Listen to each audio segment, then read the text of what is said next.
Magandang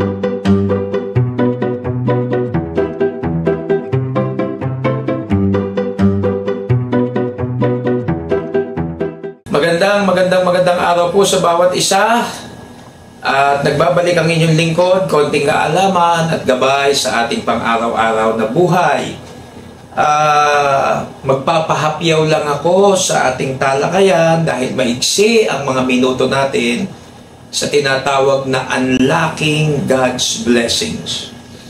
Alam niyo po, pagdating sa salitang blessing, gustong-gusto ko itong pinag-uusapan dahil gusto kong tumatanggap lagi ng blessing sa Panginoon at gusto kong sa pamamagitan ng blessing ng Diyos mapatunayan sa iba na ang Diyos ay tumutupad sa kanyang mga pangako at hindi napapabayaan ang kanyang mga anak.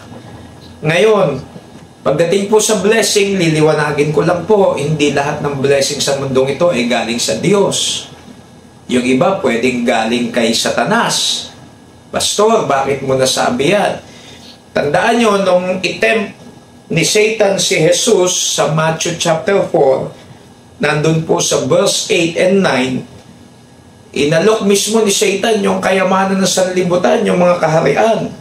At sinabi sa verse 9, at sinabi niya sa kanya, lahat ng mga bagay na ito ibibigay ko sa iyo kung ikaw ay magpapatira pa at sasambahin mo ako. So kahit si Satan pwede magpala, hinihingi lang niyang kapalit kay Jesus, magpatira pa ka sa akin. Kaya lang, hindi naman niya kayang itempt ang Panginoon, hindi niya kayang malusutan dahil alam, matalino ang Panginoong Diyos, ang Panginoong Jesus bilang Diyos na nagkatawang tao. Pero nilinaw ko lang na hindi lahat ng pagpapala galing sa Diyos. Doon tayo sa galing sa Diyos. Alam niyo ba pag sinabing blessing, ang ganda po ng ancient Hebrew definition of blessings.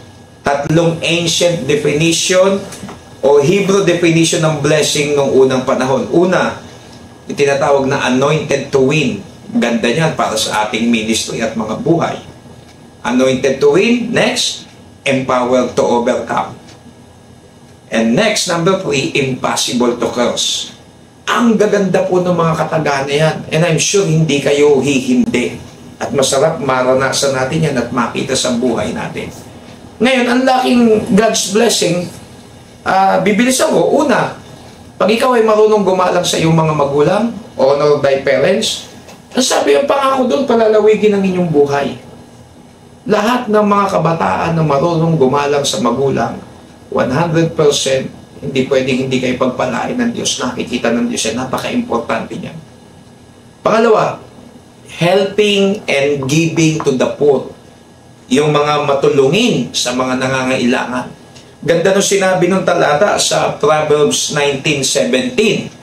Ano nakalagay sa Proverbs 19:17? Ang naaawa sa dukha ay nagpapautang sa Panginoon. At ang kanyang mabuting gawa ay babayaran sa kanya uli. Grabe! Pag ikaw pala ay matulungin, naaawa ka sa dukha, nandun yung ministry ng pagtupad sa mga needs na kahit na walang-wala ka na, tumutulong ka pa. Sabi ng talata, ikaw pa nagpapautang sa Panginoon at tiyak babayaran ka niya. At kapag ka ang Diyos na nagbayad, expect mo mas malaki yan kaysa doon sa itinulong mo. So, honor thy parents, helping and giving to the poor. Tapos alam natin, obedience is the key to God's blessing. Pag ikaw ay masunurin, ay asahan mo ang Diyos ay magpapala sa iyo. What else? Ito, pinaka-hate ng nakararami at allergic, giving your tithes to the Lord. Huwag niyo muna kasing tignan yung tithes. Tignan nyo muna yung pinangako doon sa talata sa Malakay 3:10-11. Kasi ang ipinangako doon, bubuksan niya ang durungawan ng langit, ibubuhos ang pagpapala na walang sukat na kalalagyan. At pati yung mga pananim, kung ang business nyo ay sa pagtatanim, magbubukid kayo, sasawayin niya mga mananakmal, mga insekto. Mga minamahal, mga kaibigan, minsan nakatingin tayo lagi doon sa salitang tithes, pero hindi natin tinitignan yung laki ng pangako ng pagpapala. Unlocking God's blessing. At marami pa, maraming way and Lord para tayo pagpalain. Kaya lang, hindi ko alam kung tayo'y sumusunod sa pamantayan ng Diyos, kung talaga bang convinced tayo, totoo bang convinced tayo na tayo ay gustong i-bless ng Panginoon. Ano ba ba ang mas gusto nyo? Puro pagsubok o umuulan ng pagpapala? Sabi nga nung song, there shall be showers of blessing. Meron po niyan sa hymnal, showers of blessing. Tapos ang succeeded doon sa isang awit, trust and obey for there's no other way. Sa gana akin, gusto ko i-bless ako ni Lord. At magiging thankful ako.